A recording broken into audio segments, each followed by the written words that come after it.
Hello guys, welcome back to my channel. आज का topic बहुत ज़्यादा इंटरेस्टिंग होने वाला है क्योंकि आज मैं आपको समझाने वाली हूँ कि आखिर पुरुष किस कारण से नपुंसक बन जाते हैं, पुरुषों में नपुंसकता के कारण क्या होते हैं। आज की वीडियो में हम मुख्य रूप से समझेंगे कि नपुंसकता क्या होती है, उसके लक्षण क्या होते हैं, उसका कारण क्या होता है और क्या उपचार होता है, किस तरीके से पुरुष नपुंसकता से बच सकते हैं। साथ ही साथ हम ये भी समझेंगे कि नपुंसकता का उपचार क्या होता है, कि ट्रीटेबल होता है फिर ट्रीटेबल होता ही नहीं है, और क्या महिलाओं में भी नपुंसकता पाई जाती है। इन सभी चीज़ों को आज की वीडियो में हम समझेंगे, इसलिए वीडियो को लास्ट तक देखना और एक एक बात आपको फिर समझ में आएगी। सबसे पहले बात करते हैं नपुंसकता क्या होती है। तो जैसा कि लिखा हुआ है कि नपुंसकता का अर्थ पुरुषों और महिलाओं दोनों से है जो यौन उत्तेजना बनाने में असमर्थ होते हैं। यानी कि जो नपुंसकता होती है वो पुरुषों में तो पाई ही जाती है, बट जो नपुंसकता है वो महिलाओं में भी पाई जाती है। तो नपुंसकता का अर्थ ये होता है कि वो पुरुष या फिर वो महिला जो कि यौन उत्तेजना को बनाने में असमर्थ होते हैं, उन्हें हम नपुंसक कहते हैं। आज की वीडियो मुख्य रूप से पुरुषों के लिए है, इसलिए वीडियो को लास्ट तक देखते रहना। अब बात करते हैं नपुंसकता के प्रकार के बारे में। तो देखो, कुछ ऐसी नपुंसकताएं होती है जिसे हम ट्रीट नहीं कर सकते, उन्हें हम पूर्ण नपुंसकता कहते हैं, जो कि जन्मजात होती है। ऐसे बहुत सारे पुरुष होते हैं, बहुत सारी महिलाएं होती हैं, बहुत सारे लोग होते हैं जो कि जन्म से ही उनके अंदर नपुंसकता होती है और उसका ट्रीटमेंट पॉसिबल नहीं होता, उसे हम कहते हैं पूर्ण नपुंसकता। देखो लिखा हुआ है पूर्ण नपुंसकता क्या होता है, जो जन्मजात होती है और उसका कोई निदान नहीं होता है, इसको ट्रीट नहीं किया जा सकता। और दूसरा क्या होता है, अचानक आई नपुंसकता। अचानक आई नपुंसकता से नहीं कि एक रात पहले आई हुई नपुंसकता। इसका मतलब ये होता है कि पहले सब कुछ प्रॉपर था, बट बाद में आपको धीरे धीरे एहसास होता है कि आप बहुत टाइम से ट्राई कर रहे हो बट आप कंसीव नहीं कर पा रहे हो, बहुत टाइम से ट्राई कर रहे हो, आपको लगता है कि आपको ईडी यानी कि इरेक्टाइल डिसफंक्शन की प्रॉब्लम हो गई है, आपको यौन उत्तेजना में कमी आ रही है। तो ये सारे क्या होते हैं, अचानक आई नपुंसकता, यानी कि पहले सब कुछ सही था बट बाद में आपको ये लक्षण दिखाई दे रहा है। तो क्या ये नपुंसकता शारीरिक कम और मानसिक ज़्यादा होती है। बहुत सारे लोगों को लगता है कि नपुंसकता का अर्थ सिर्फ और सिर्फ शारीरिक रूप से कमजोर या फिर शारीरिक रूप से असमर्थ लोगों को नपुंसक कहते हैं, बट ऐसा बिल्कुल भी सत्य नहीं है।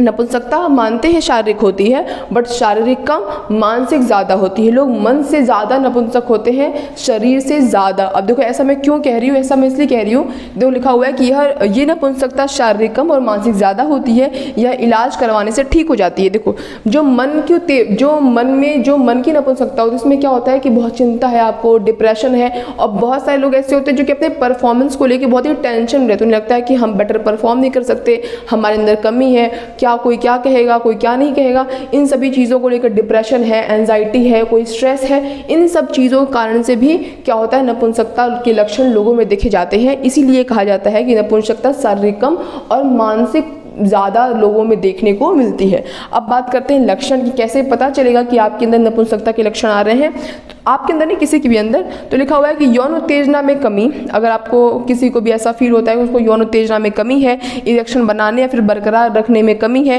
या फिर उसको लगता है कि उसका स्पर्म काउंट बहुत ही गिर गया है, बहुत टाइम से कंसीव करने की कोशिश कर रहे हैं बट फिर भी कंसीव नहीं कर पा रहे हैं क्योंकि स्पर्म काउंट बहुत ज़्यादा कम है, या फिर स्पर्म काउंट 0 हो गया है, तो ये सभी लक्षण किसके होते हैं, नपुंसकता के सारे लक्षण होते हैं। अब बात करते हैं कारण, जो कि हमारा मेन मुद्दा है कि किस कारण से जो पुरुष होते हैं वो नपुंसकता की ओर जाते हैं, क्या कारण होता है नपुंसक बनने का। तो देखो लिखा हुआ है टेस्टोस्टेरोन हार्मोन की कमी सबसे बड़ा मुख्य कारण होता है। जो टेस्टोस्टेरोन होता है उसे पुरुषों का सेक्स हार्मोन कहते हैं। टेस्टोस्टेरोन हार्मोन बहुत ही अहम भूमिका निभाता है पुरुषों में। तो अगर आप में लो टेस्टोस्टेरोन है, आपका टेस्टोस्टेरोन हार्मोन बहुत ही कम है, तो उस कारण से भी क्या हो सकता है, नपुंसकता के लक्षण आ सकते हैं। टेस्टोस्टेरोन कैसे हम इंक्रीज कर सकते हैं, ये मैंने वीडियो ऑलरेडी बना रखी है, आप जाकर चैनल पे विजिट कर सकते हो, देख सकते हो, ठीक है। तो देखो लिखा हुआ है टेस्टोस्टेरोन हार्मोन की कमी से क्या होता है, नपुंसकता के लक्षण आते हैं।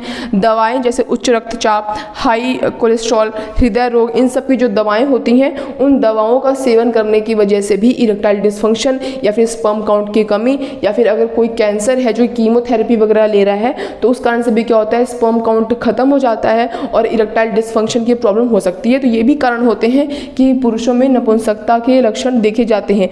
बहुत ज़्यादा धूम्रपान, शराब का सेवन, गुटखा, पान मसाला, इन सब के सेवन की वजह से भी क्या होता है, जीवन शैली खराब होती है और पुरुषों में नपुंसकता के लक्षण देखने को मिलते हैं। आगे लिखा हुआ है खराब जीवन शैली, मानसिक समस्या जैसे तनाव हो गया, चिंता हो गया, डिप्रेशन हो गया, परफॉर्मेंस को लेकर चिंता कि क्या होगा, लोग क्या कहेंगे, सबसे मुख्य कारण होता है। और एक और कारण होता है जो कि बहुत ज़्यादा इंपॉर्टेंट कारण है, उसे कहते हैं हम एथेरोस्क्लेरोसिस। ये मैंने तोड़ के लिखा है कि आपको प्रोनाउंस करने में बहुत आसानी हो। तो एथेरोस्क्लेरोसिस ये एक ऐसी समस्या होती है जिसमें जो ब्लड सर्कुलेशन होता है मेल रिप्रोडक्टिव पार्ट के अंदर, तो वो जो ब्लड का फ्लो होता है उसमें दिक्कत होती है, ये ब्लड अच्छी तरीके से फ्लो नहीं कर पाता है। लिंग में रक्त का प्रवाह कम होना, ये भी एक समस्या होती है, जिस कारण से इरेक्टाइल डिस्फंक्शन की समस्या यानी कि पुरुषों को उत्तेजना बनाए रखने में दिक्कत आती है। तो ये भी एक मुख्य रूप से कारण होता है। तो ये सारे कारण हैं जिस कारण से पुरुषों में नपुंसकता के लक्षण देखे जाते हैं। आगे लिखा हुआ है नपुंसकता दूर करने के उपाय क्या होते हैं। तो सबसे पहला उपाय हार्मोनल उपचार। हार्मोनल उपचार मतलब कि अगर आपके टेस्टोस्टेरोन कम है तो आपकी ट्रीटमेंट की जाएगी कि किस तरीके से आपके टेस्टोस्टेरोन की कमी को पूरा किया जा सके। ऐसे कुछ लोग जिनमें टेस्टोस्टेरोन की कमी पूरा नहीं कर पा रहे हैं, अनेबल हैं, तो उनमें हार्मोन रिप्लेसमेंट थेरेपी भी देते हैं ताकि उनका हार्मोनल जो इम्बैलेंस है उसको अच्छे से तरीके से ट्रीट किया जा सके। जीवन शैली में बदलाव लाकर भी आप नपुंसकता को दूर कर सकते हो। स्ट्रेस रहित जीवन सबसे मुख्य रूप से बहुत ही इंपॉर्टेंट है। अगर आपकी लाइफ में स्ट्रेस है तो 110% आप में कोई इंप्रूवमेंट नहीं देखने को मिलेगा। अगर आपको लगता है कि आपके स्ट्रेस की वजह से आपकी बाकी की लाइफ बहुत ही बुरा इम्पैक्ट पड़ रहा है, तो आपको अपने स्ट्रेस लेवल को मैनेज करना सीखना पड़ेगा। कि सबकी लाइफ में स्ट्रेस होता है, ऐसा कोई इंसान नहीं जिसकी लाइफ में स्ट्रेस ना हो। किसी को पढ़ाई को लेकर होता है, किसी को उनके जॉब को लेकर, किसी को घर बार को लेकर, किसी को फैमिली, किसी को रिलेशनशिप लेकर, सबको क्या होता है, स्ट्रेस होता है। तो आपको स्ट्रेस को मैनेज करना सीखना पड़ेगा। आप ये नहीं कह सकते कि मेरी लाइफ में बहुत स्ट्रेस है। सबकी लाइफ में स्ट्रेस होता है, सबको अपने स्ट्रेस लेवल को मैनेज करना पड़ता है। तो आपको स्ट्रेस मैनेजमेंट सीखना पड़ेगा। और अगर कोई भी उपचार काम नहीं आता है और आपको लगता है कि अब तो कुछ हो ही नहीं रहा, अब तो ये नपुंसकता ट्रीट नहीं हो रही, तो क्या अब वो फादर कभी ज़िंदगी में बन नहीं सकता। तो देखो आज के टाइम पे साइंस बहुत तरक्की कर चुका है। ऐसा बिल्कुल भी नहीं है कि आप कभी फादर बन ही नहीं सकते।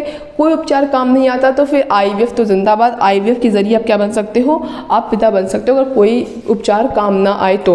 और अगर बात करें कितना कॉमन है नपुंसकता, तो 10 में से 1 या 2 लोग ये परेशानी से जूझ रहे होते हैं। नपुंसकता एक ऐसी समस्या जिसे आप नज़रअंदाज नहीं कर सकते। जितना अर्ली स्टेज में ट्रीटमेंट शुरू कराओगे उतना ज़्यादा आपको फ़ायदा नज़र आएगा, जितना लेट करोगे उतना ज़्यादा आपको पछताना पड़ेगा। फिर उसके बाद पछताने के अलावा आपके पास कुछ रह नहीं जाएगा। इसलिए जितनी जल्दी हो सके उतनी उसका ट्रीटमेंट कराओ। और ट्रीटमेंट तो तब कराओगे जब सिम्टम्स पहचानोगे। तो जो भी लक्षण उन्हें ध्यान से समझो, अपने सिम्टम्स को पहचानो और तुरंत उसका उपचार और बचाव स्टार्ट करो। तो आज इस वीडियो के लिए बस इतना ही। मिलेंगे नेक्स्ट वीडियो में किसी बहुत ही इंटरेस्टिंग इन्फॉर्मेटिव टॉपिक के साथ। तब तक अगर आपको मेरी आज वीडियो अच्छी लगी हो, इंटरेस्टिंग लगी हो, इन्फॉर्मेटिव लगी हो तो वीडियो को लाइक कर देना। और ऐसे और इंटरेस्टिंग इन्फॉर्मेटिव टॉपिक्स के लिए मेरे चैनल सब्सक्राइब करना। That's all, bye guys.